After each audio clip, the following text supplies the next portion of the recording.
تحفة، تحفة، تحفة يا بنات.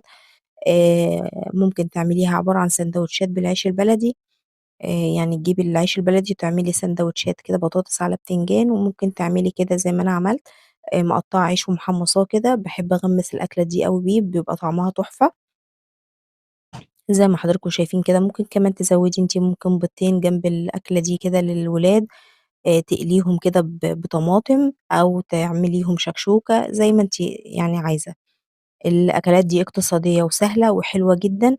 ونيجي بقى للأكلة اللي بعد كده، وهي عبارة عن سمك صيادية بالصلصة والتوم والخل وشوية رز كده صيادية اللي هو الرز الأحمر،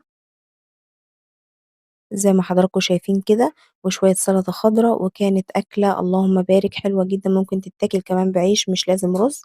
السمك الصيادية اللي هو بالصلصة دوّة والطماطم والثوم والخل بيبقى طعمه حلو جدًا بالعيش،